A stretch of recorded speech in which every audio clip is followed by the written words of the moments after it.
You have a dick, right? Hey guys, it's Maya here, and today I'm making a video that is a storytime video on my second ever date. So my last storytime video about my first date was pretty successful, so I thought I would venture further into the dating world and talk about my second ever date. And just to preface this video, I am a transgender woman, and so dating for me offers a wide array of complex issues, and so it's quite fun to, I guess, retell these dates and these experiences, and I hope it can help people in some way.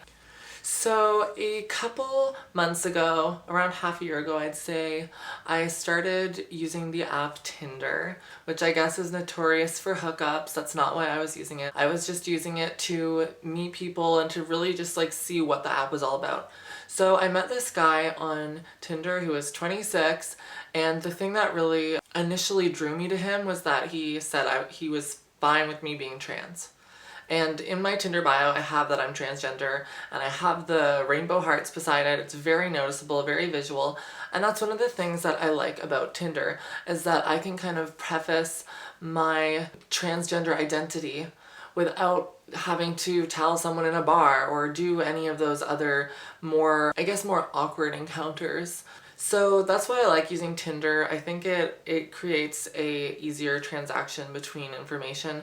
Although unfortunately, a lot of guys on Tinder don't even read the bios. They don't even take the time to acknowledge it. And so sometimes in the back of my mind, I'm like, does this guy know? Like, did he even read my bio? Like, is it my fault then? Like, it's your responsibility to like read about me anyways.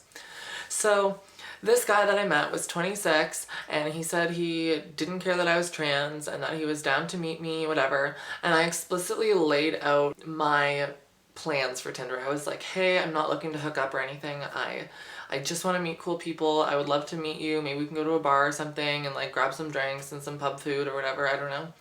And that was how things kind of started. And he said, yeah, I'm cool with that. Like, and I was like, wow, this is going so well. This is my second date. This will be my first date with someone who knows I'm trans.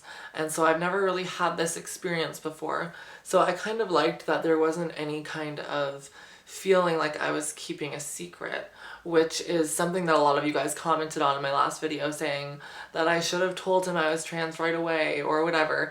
But I feel like it's only pertinent if you think the relationship has the potential to go somewhere. I don't think that I'm liable to release that information to every Tom, Dick, and Harry that wants to take me on a date. So anyways, this guy knew about me being trans and he was down, and I was like so excited about this experience because I'd never had this before. So we were messaging back and forth a couple times, and eventually we worked out that we were going to go to this bar called the Loose Moose, and it's a nice public setting, like no stress, no sketchy behavior, no late night cars on a weekday driving me. Yeah. So this place is literally called like the Moose something, I don't know, something really Canadian. Yeah, I'm gonna ride up on my polar bear and freaking, yeah. I get to the Loose Moose and I'm waiting at the bar for him to come, and he doesn't show up. So I order a Stella and I'm just sitting there waiting for him. Time ticks on, and it's like been 15 minutes, then 20 minutes, then 30 minutes, and then it's been like 40 minutes, and I'm kind of like awkwardly shifting in my seat, and like all of these older men are sitting at the bar as well, and they're kind of like thinking to themselves, probably, why is this girl here by herself just slugging back beers? So I kind of felt awkward, like why wasn't he coming yet? And I had been texting him the whole time, and he's like, yeah, I'm coming, blah, blah, blah, like, I'm sorry I'm late. I was caught at work, because he said he was coming straight after work. I didn't really know what he did at the time. I didn't ask him. So anyways, he shows up finally after like 40 minutes of being late, and he just taps me on the back, and I turn around, and to my surprise, he's there with another guy, and he's like, hey, this is my friend, this is my colleague that I just came from work with, and he wanted to come hang out, like blah blah blah. And I was like, oh, okay. And this man was literally like middle age, are you my father age. And so they sat down beside me. The guy that I was originally gonna meet on the Tinder date, he even looked older than 26 as well. No judgment, but he just did. Like, he looked like he could have been like 30 or like early 30s. I just got that vibe. Maybe it was because he was still in his work clothes, his like dress shirt and stuff, but he just seemed pretty old, and from that point I was kind of sketched out. I didn't know like if I even wanted to be in this situation anymore. I'm sandwiched between these two guys, and I turn and start talking to the older man, and I'm like, hey, what's your name? Like, why are you, like, what's going on? And he seems really nice, and he tells me that he's 43, and he also tells me that he has a daughter with the same name as me. And I'm like, Dad, is that you? No. So he keeps on commenting, saying stuff like, oh, I shouldn't be here, I'm too old, like, you kids need to have fun. And I'm just like, this is so awkward. This is like the weirdest exchange I'm having in my life. Like, I'm at this bar with these middle-aged men who are also hitting it off with other middle-aged men sitting around us, and I'm just like the only like 20-year-old in the vicinity. It's just like so weird. I felt like freaking Lana Del Rey and Ride. I keep talking, and then eventually I start talking to the guy I was with more. I keep wanting to say his name. Let's call him Steve. We'll call him Steve. So I was talking to Steve and like getting to know him a bit. He was kind of strange. There was something a little bit weird about him. He kept on repeating the phrase, "This checks out," and laughing and smiling. And in my head I'm like, wow, why are you so surprised that this checks out? Like, was he expecting me to look crazy or something? I don't know. So I was kind of like put off by him saying this checks out over and over again. Yeah, so I went to leave to go to the bathroom to just check that I looked okay. I had had like 3 beers. I was like kind of like, oh, like I feel like I need a break from talking to these people. So I went to the bathroom, and then when I came back, I realized I was starting to feel tipsy a bit because I had been drinking 2 beers prior to them even getting there, and then I was drinking more. And I got back, and Steve had taken my seat, and I had to sit on the other side of him. So now it was just me and Steve sitting in a corner, and then his friend was talking to the other middle-aged man, and so it was kind of just us. So we were just talking and stuff. There was one point in the evening where leaned into me and said into my ear, "You have a dick, right?" And I was kind of like, whoa, like, why are you objectifying my body all of a sudden? Like, we already talked about this on Tinder. There's no need for you to make everything so physical all of a sudden. And I just felt kind of objectified in that moment. I felt kind of like a sexual object because that's all he wanted to really like hint at. And I was just kind of like miffed and like caught off guard because no one's ever really talked to me like that before. I said that I wanted to take things slow and that this is new for me and everything was like just like so out of my element. And he said, yeah, well, it's the same for me. Like, I've only ever been with like one other trans person, so like it's the same for me. Well, if it's the same for you, then why are you pushing things? Like, obviously you're just trying to make me feel comfortable so you can take advantage of me.